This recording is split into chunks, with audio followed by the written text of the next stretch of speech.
ಮಾನವೀಯ ಚಿಂತೆ ಇದು ಸಾಹಿತ್ಯಿಕ ಪ್ರಕಾರ ಕಥನ ಕವನ. ಕವಿಗಳ ಪರಿಚಯ ನೋಡೋದಾದರೆ ಕಡ್ಲೆಗೋಡು ಶಂಕರ ಭಟ್ಟರು. ಇವರು 1904ರಲ್ಲಿ ದಕ್ಷಿಣ ಕನ್ನಡ ಜಿಲ್ಲೆಯ ಇಟ್ಲಾದ ಕಡ್ಲೆಗೋಡು ಎಂಬ ಗ್ರಾಮದೊಳಗ ಜನಿಸ್ತಾರೆ.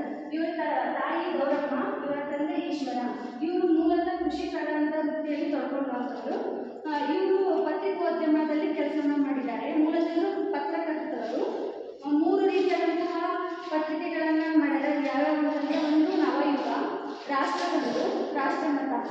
ಇನ್ನು ಒಂದು ವಾರಪತ್ರಿಕೆ ಬರ್ತಿತ್ತು, ಅದು ರಾಷ್ಟ್ರಮತ ಎಂಬ ಒಂದು ವಾರಪತ್ರಿಕೆಯನ್ನು ಇವರು ಮಂಡನೆಯನ್ನು ಮಾಡ್ತಾರೆ.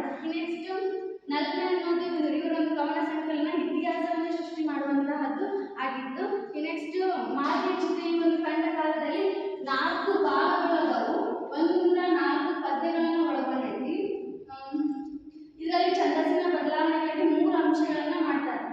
ಒಂದೇನಪ್ಪ ಅಂದ್ರೆ ರಗಳೆ, ಸಾಂಗತ್ಯ, ಷಟ್ಪದಿಯನ್ನು 3 ಅಂಶಗಳನ್ನು ಅಳವಡಿಸೋದ್ರ ಮೂಲಕ ಬದಲಾವಣೆಯನ್ನು ಮಾಡಿದ್ರು. ಹಾಗಂದ್ರೆ ಮಾರ್ದಿ ಅಂದರೆ ಯಾರು? ಮಾರ್ದಿ ಇವರೊಬ್ಬರು, ಇದು ಮಹಾಭಾರತದಲ್ಲಿ ಬರುವಂತಹ ಅಂಶ. ಫಸ್ಟ್ ಮಾರ್ದಿ ಶಲ್ಲನ ತಂಗಿ, ಪಾಂಡುರಾಜನ 2ನೇ ಪತ್ನಿ, ನಕುಲ ಸಹದೇವರ ತಾಯಿ, ಭೀಮ ಅರ್ಜುನ ಧರ್ಮರಾಯರ ಚಿಕ್ಕಮ್ಮ. ಇನ್ನೆಷ್ಟು ಇದು ಎಲ್ಲಿ ನಡೀತೈತಿ, ಯಾವ ಪ್ರದೇಶದಲ್ಲಿ ನಡೀತೈತಿ ಅಂತಂದ್ರೆ ಹಸ್ತಿನಾಪುರ ಎಂಬ ಒಂದು ಪ್ರದೇಶದೊಳಗ ನಡೀತೈತಿ. ಚಿತೆಗೂ ಮತ್ತು ಚಿಂತೆಗೂ ವ್ಯತ್ಯಾಸ ಇದೆ. ಮಾರ್ದಿಯ ಚಿತೆ ಅಂತ ಕೊಡ್ತಾರೆ. ಚಿತೆ ಅಂದ್ರೆ ಏನಪ್ಪ ಅಂದ್ರೆ ಮಾನಸಿಕವಾಗಿ ಮಾರ್ದಿ ಯಾವ ರೀತಿಯಾಗಿ ಕುಗ್ಗಿದ್ಲು ಅನ್ನೋ ಒಂದು ವಿಷಯ ಮೂಲಕ ತಿಳಿಸಕ್ಕೆ ಮಾರ್ದಿಯ ಚಿತೆ ಅನ್ನೋ ಒಂದು ಹೆಡ್ಲೈನ್ ಕೊಡ್ತಾರೆ. ಈ ಒಂದು ಕಥನ ಕವನದೊಳಗ ಯಾವ ಒಂದು ಅಂಶಗಳು ಒಳಗೊಂಡೈತಿ ಅಂತಂದ್ರೆ, ಹಿಂದಿನ ಕಾಲದಲ್ಲೂ ಸಹ ಒಂದು ಹೆಣ್ಣು ಅನುಭವಿಸುವಂತಹ ನೋವುಗಳನ್ನ ಹೇಳ್ತಾ ಹೋಗ್ಯಾರ. ಹೆಂಗಪ್ಪ ಅಂದ್ರೆ, ಈಗ ಇದ್ರೂ ಇಲ್ಲದಂತೆ ಇರೋದು ಬಹಳ ಕಷ್ಟವಾದಂಥ ಕೆಲಸ. ಇಲ್ಲ ಅಂತಂದ್ರೆ ಕೈ ಬಿಟ್ಬಿಡ್ಬೋದು, ಬಟ್ ಇದ್ರೂ ಸಹ ಇಲ್ಲದಂಗೆ ಬದುಕೋದೈತಲ್ಲ, ಅದು ಬಹಳ ಕಷ್ಟದ ಕೆಲಸ. ಅದನ್ನ ಇಲ್ಲಿ ಹೇಳ್ತಾ ಹೋಗ್ಯಾರ. ಈಗ ಪಾಂಡುರಾಜ ಏನಾಗಿತ್ತಂದ್ರೆ, ಒಂದ್ಸತಿ ಮಾರ್ದಿಯನ್ನ ಮದುವೆ ಮಾಡ್ಕೊಂಡು ಬಂದಾದ್ಮೇಲೆ ಏಕಾಂತದಲ್ಲಿ ಹೋಗ್ಬೇಕಂತ ಅರಣ್ಯಕ್ಕೆ ಹೋಗಿರ್ತಾರ ಮಾರ್ದಿ ಮತ್ತು ಪಾಂಡುರಾಜ. ಅವಾಗ ಅವನ ಪೌರುಷದಿಂದ ಬೇಟೆ ಆಡ್ಬೇಕಂತಂದು ಜಿಂಕೆಗೆ ಬಾಣನ ಬಿಟ್ಬಿಡ್ತಾನೆ. ಆಗ ಆ ಜಿಂಕೆ ಯಾರಾಗಿರ್ತಾರಂದ್ರೆ ಒಬ್ಬ ಋಷಿ ಮುನಿ ಆಗಿರ್ತಾನೆ. ಅದು ಹೋಗಿ ಅವನ ತಂದಾಗ ಅವನೇನ್ ಮಾಡ್ತಾನೆ, ಋಷಿ ಮುನಿ ಶಾಪವನ್ನು ಕೊಡ್ತಾರ. ನನ್ನ ಏಕಾಂತದಲ್ಲಿ ಇದ್ದಾಗ ನೀನು ಮಗ್ನ ಮಾಡಿಯಲ್ಲ, ನೀನೆಲ್ಲಿಗೂ ನಿನ್ನ ಹೆಂಡತಿಯೊಂದಿಗೆ ಏಕಾಂತದಲ್ಲಿ ಇರದೆ ಆಗಲಿ ಅಂತಂದು ಶಾಪನ ಕೊಡ್ತಾನೆ. ಅಂದ್ರೆ ಅವನು ಹೆಂಡತಿಯ ಜೊತೆ ಇಟ್ಬಿಟ್ರೆ ಅವನಿಗೆ ಸಾವು ಬರುವಂತಹ ಒಂದು ಶಾಪನ ಕೊಟ್ಟಿರ್ತಾನೆ. ಹಾಗಾಗಿ ಮದುವೆಯಾಗಿ ಸ್ವಲ್ಪ ದಿನ ಕುಂತಿಗೇನು ಅಷ್ಟು ತೊಂದರೆ ಆಗಲಿಲ್ಲ. ಯಾಕಂದ್ರೆ ಆಕೆ ದೇವರ ಒಂದು ಅನುಗ್ರಹನ ಪಡೆದಿದ್ದು, ಅಲ್ಲೇ ಮಕ್ಕಳು ಸಹ ಇದ್ರು. ಆದರೆ ಮಾತಿಗೆ ಯಾವುದೇ ರೀತಿಯ ದೇವರ ಒಂದು ಹೊರಗೆ ಇರುವುದಿಲ್ಲ. ಆಕೆ ಸಂಸಾರದ ಒಂದು ಅನುಭವ ಸಹ ಪಡ್ತಿರಲ್ಲ. ಅಂತ ಒಂದು ಸಂದರ್ಭದಲ್ಲಿ ಏನಾಗುತ್ತಂದ್ರೆ, ಈಕೆ ಅದರಲ್ಲೇ ಮಾತಿಗೆ ಅತ್ಯಂತ ಸುಂದರ ಮಹಿಳೆಯಲ್ಲಿ ಒಬ್ಬಳಾಗಿತ್ತು. ಆ ಒಂದು ಊರಿನಲ್ಲಿ ಅತ್ಯಂತ ಸುಂದರವಾದ ಯುವತಿ ಅಂದರೆ ಮಾತಿ ಆಗಿದ್ದು. ಇಡೀ ಊರಿಗೆ, ಆ ಒಂದು ಇಡೀ ರಾಜ್ಯಕ್ಕೆ, ಎಲ್ಲರ ಒಂದು ಕುಟುಂಬಕ್ಕೆ ನ್ಯಾಯವನ್ನು ಒದಗಿಸುವಂತಹ ವ್ಯಕ್ತಿಯ ಪಾಂಡುರಾಜ ಆಗಿದ್ದ.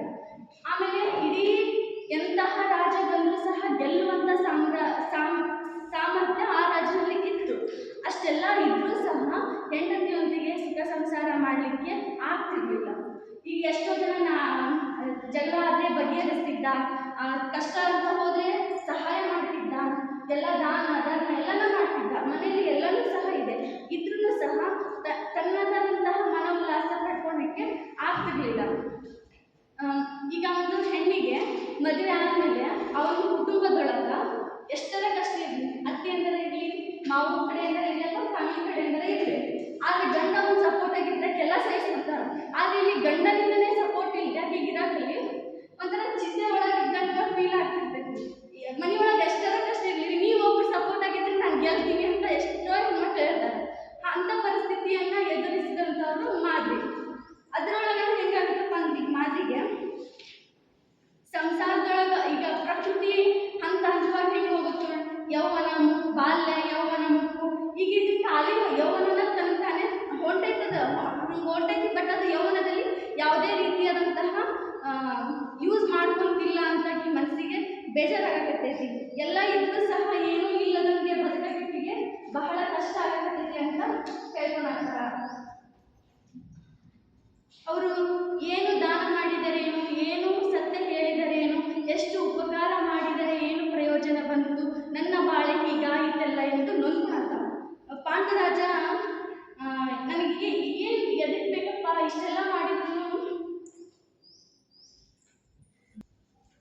ಪಾಂಡುರಾಜ ಏನು ಮಾಡಿದ್ರು ಏನು ಪ್ರಯೋಜನಪ್ಪ, ಎಷ್ಟು ಮಾಡಿದ್ರು ಸಹ ನನಗೇನು ಬೇಡ ಅಂತಂದು ವಿರಕ್ತ ಹೊಂದ್ಬಿಡ್ಬೇಕು, ನನಗೆ ಮನೇಲಿ ಬೇಡ, ಮಟನ್ ಬೇಡ, ಪರಿಸರದೊಂದಿಗೆ ಇದ್ಬಿಟ್ರೆ ಸಾಕು ಅನ್ನೋ ಮಟ್ಟಿಗೆ ಹೋಗ್ತಾನೆ. ಆತ ಒಂದು ಸತಿ ಅದನ್ನು ನಾನು ಆಕೆಗೆ ಸ್ಪರ್ಶ ಮಾಡ್ಬೇಕಂತ ಭಾವಿಸಲ್ಲ. ಯಾಕಂತಂದ್ರೆ ಆ ಒಂದು ಆತ ಕೇವಲ ಆಕೆಯ ಗಂಡ ಮಾತ್ರ ಅಲ್ಲ, ಆ ಒಂದು ಊರಿನ ರಾಜ ಸಹ ಹೌದು. ಬರೀ ಮಡಿದಿ ಮಾತ್ರ ಅಲ್ಲ, ಇಡೀ ಸಾಮ್ರಾಜ್ಯದ ದೃಷ್ಟಿಕೋನ ಇಟ್ಕೊಂಡು ಆತ ಅಂಥ ದೃಷ್ಟಿಕೋನದಿಂದ ನೋಡಂಗಿಲ್ಲ. ಪ್ರೀತಿ ಅಂತಂದರೆ ಕೇವಲ ದೈಹಿಕ ಸಂಬಂಧ ಅಷ್ಟೇ ಅಲ್ಲ, ಮಾನಸಿಕ ಸಂಬಂಧ ಅಂತ ಕೂಡ ಅಂದ್ಕೊಂಡಿದ್ರು. ಆತ ಆ ರೀತಿ ಇರೋದು ಎಷ್ಟು ಕಷ್ಟ ಅಂತಲೂ ರಿಯಲ್ ಆಗಿ ಅನುಭವಿಸ್ಕೊಳ್ತಾ ಹೋಗ್ತಾರೆ. ಪಾಂಡುರಾಜ ಮನಸ್ಸಿಗೆ ಅಂದ್ಕೊಳ್ತಾನೆ, ನಾನೊಬ್ಬ ಪುರುಷನೇ, ನಾನೊಬ್ಬ ಗಂಡಸೆ ಅಂತ ತನಗೆ ತಾನೇ ಡೌಟ್ ಬರುತ್ತೆ.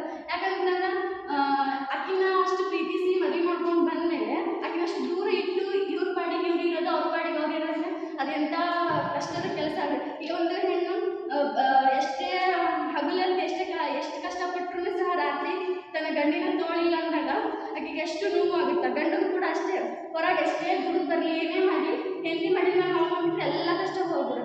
ಆ ರೀತಿ ಇದ್ದಾಗ ಇವರು ಸ್ಪರ್ಶನೇ ಮಾಡಂಗಿಲ್ಲ, ಮುಟ್ಟದೇ ಇಲ್ಲ, ಮಾತುಕತೆನೇ ಇಲ್ಲ ಅಂದಾಗ ಬಹಳಷ್ಟು ನೋವನ್ನು ಅನುಭವಿಸಿದ್ರು.